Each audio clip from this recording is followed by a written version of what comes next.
Cette année, en 2021, nous fêtons les 40 ans de l'EPS à l'Éducation nationale. L'EPS, discipline à part entière et entièrement à part, selon la formule d'Alain Hébrard en 83, discipline à part entière en affirmant son statut éducatif au sein de l'école et entièrement à part en affirmant sa spécificité. Et nous allons tenter de nous intéresser à cette deuxième partie. Liste non exhaustive en essayant d'aller du plus général au plus anodin. L'EPS est la seule discipline scolaire obligatoire de la maternelle au baccalauréat. Socle commun de connaissances, de compétences et de culture. Les 5 compétences générales EPS traduisent les enjeux disciplinaires et la contribution spécifique de l'EPS aux 5 domaines du socle commun, difficilement apportés par les autres disciplines, du fait de son ancrage dans l'éducation des corps et de son objet propre, la motricité. L'EPS est la seule discipline où un projet pédagogique collectif est demandé par les programmes.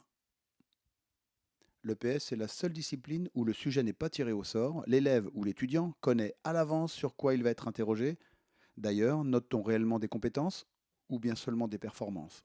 L'EPS est la seule discipline qui lutte continuellement depuis des décennies pour conserver sa place au sein de l'école, même après une mise en conformité en 81, inspection générale, les IPR, l'agrégation, les attaques demeurent. L'EPS est la seule discipline qui a subi et subit encore des tentatives d'externalisation par son propre gouvernement. En 72, les CAS, Centres d'animation sportive. Avant 80, tous les ministères de tutelle. En 84, les ATS, aménagement du temps scolaire. En 87, les contrats bleus. Vient ensuite l'aménagement du temps de l'enfant. En 89, les 4 contrats d'aménagement du temps de l'enfant. En 90, l'ARV, aménagement des rythmes de vie des enfants. En 91, l'ARVEJ, l'aménagement des rythmes de vie des enfants et des jeunes. En 96, l'ARS, l'aménagement des rythmes scolaires. En 97, les CEL, contrats éducatifs locaux. En 2008, le volet sportif de l'accompagnement éducatif. Et même en 2020, 2S2C, sport, santé, culture, civisme. Du coup, l'EPS est la seule discipline dite en avance et autant félicitée et valorisée par ses recherches permanentes en didactique et en pédagogie, seule voie pour une véritable identité.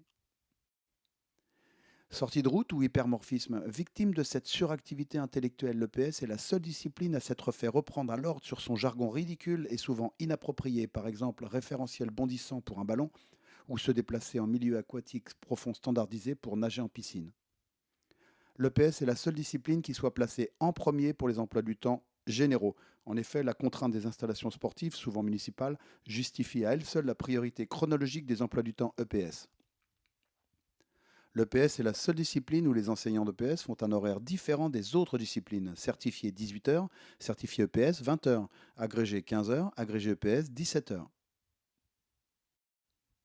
Les professeurs EPS n'ayant pas en principe de copie à corriger, leur quota horaire s'est donc vu majoré de 2 heures, 20 heures au lieu de 18 heures. L'AS, l'association sportive, étant obligatoire dans tout établissement du second degré, l'EPS est la seule discipline à imposer un service aux enseignants de 17 heures plus 3 heures d'AS. L'EPS est la seule discipline dont les textes officiels semblent quasiment illisibles aux yeux des parents, des élèves, de l'administration, des collègues. L'EPS est la seule discipline où l'on entend encore malheureusement que les élèves font du sport en EPS avec un prof de gym.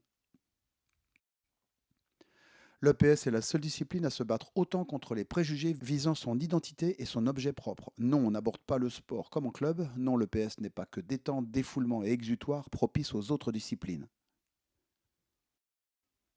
Le message d'ailleurs du ministre, M. Blanquer, apporte sans doute encore un petit peu plus de flou. Vive le sport collectif, vive l'EPS, le succès de nos équipes de France illustre la qualité de l'enseignement de ces sports à l'école.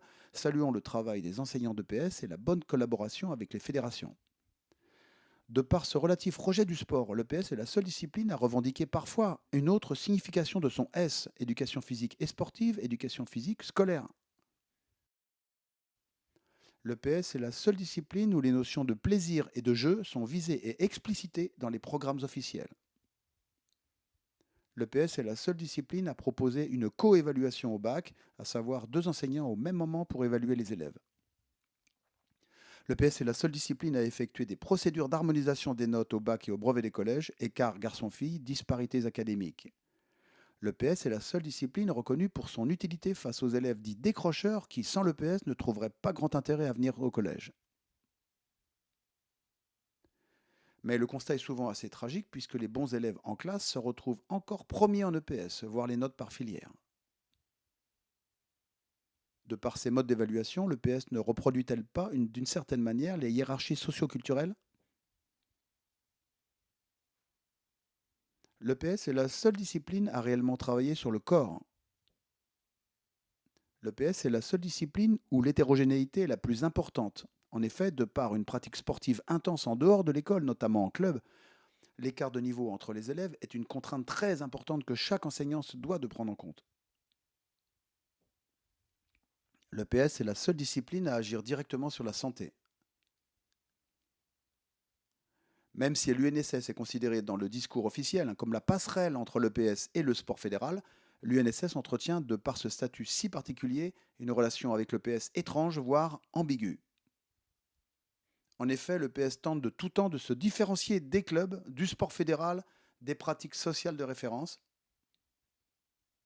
Et ensuite, le PS ne ressemble en rien à l'UNSS. En effet, le PS est obligatoire, elle a des programmes, elle est évaluée, elle est certifiée, gratuite, alors que l'UNSS est optionnelle, compétitive, non évaluée, non certifiée et payante. Le PS est la seule discipline à travailler le mercredi après-midi devant gérer quelques petits soucis d'organisation. Établissement souvent fermé, restauration scolaire fermée, élèves rentrés au domicile, ramassage scolaire terminé.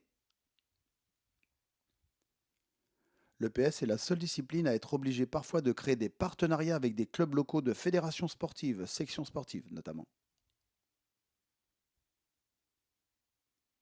Le PS est la seule discipline qui ne travaille pas dans une salle de classe. Les élèves se rendent souvent sur des installations sportives municipales en dehors de l'établissement. Stade, gymnase, dojo, piscine, tennis, ce qui rajoute d'ailleurs un travail considérable au coordonnateur. Le PS est la seule discipline où les élèves de lycée peuvent se rendre seuls sur les installations sportives en dehors de l'établissement. Le PS est la seule discipline assujettie aux conditions météo lors de pratiques extérieures. Pluie, neige, vent, canicule, choix d'APSA hivernal, motivation fluctuante des élèves, adaptation rapide et imprévue d'APSA, quel type de repli prévu, tenue adaptée des élèves. Le PS est la seule discipline où l'on admet que les enseignants de PS connaissent mieux que quiconque les élèves, qui ne sont pas assis entre quatre murs. Ceci justifie souvent leur nomination en tant que professeur principal. Le PS est la seule discipline où il existe des dispenses et des inaptitudes, partielles ou totales, alors même que la profession revendique des apprentissages réels pour ces mêmes dispensés. Observateurs, marqueurs, coach, juge, arbitre, vidéaste, tablette. Les années Covid, avec le port du masque obligatoire, seuls les enseignants de PS connaissaient le vrai visage de leurs élèves. Les portables enseignants. On impose d'une certaine manière l'utilisation du portable personnel chez les enseignants de PS pour faire l'appel rapidement et rentrer les données sur les applications dédiées, le NT, Pronote, etc. Alors que les autres enseignants utilisent leurs ordinateurs dans leur salle. Même si on peut se satisfaire de nos jours de la facilité d'utilisation des outils connectés, notamment en cas d'urgence, surtout sur les alertes attentats, on pourrait déplorer quelque part le fait que les enseignants de PS se sentent quasiment obligés de se procurer des smartphones dignes de ce nom, compatibles avec les applications dédiées. Le cas particulier des vestiaires. On touche à l'intime. Respect absolument nécessaire de la mixité. Espace éminemment genré, les vestiaires sont les seuls endroits où les élèves se retrouvent seuls sans la surveillance d'un adulte. Ils peuvent donc être le lieu de tensions, de règlements de compte, de moqueries, d'abus.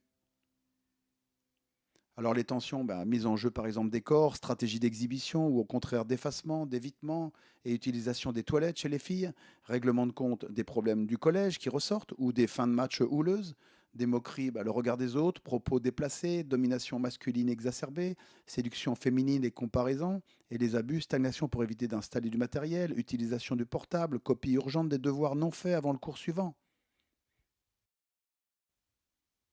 Voilà, c'est fini. Merci d'être resté jusqu'au bout. Prenez soin de vous. Si vous souhaitez rajouter des commentaires, n'hésitez pas.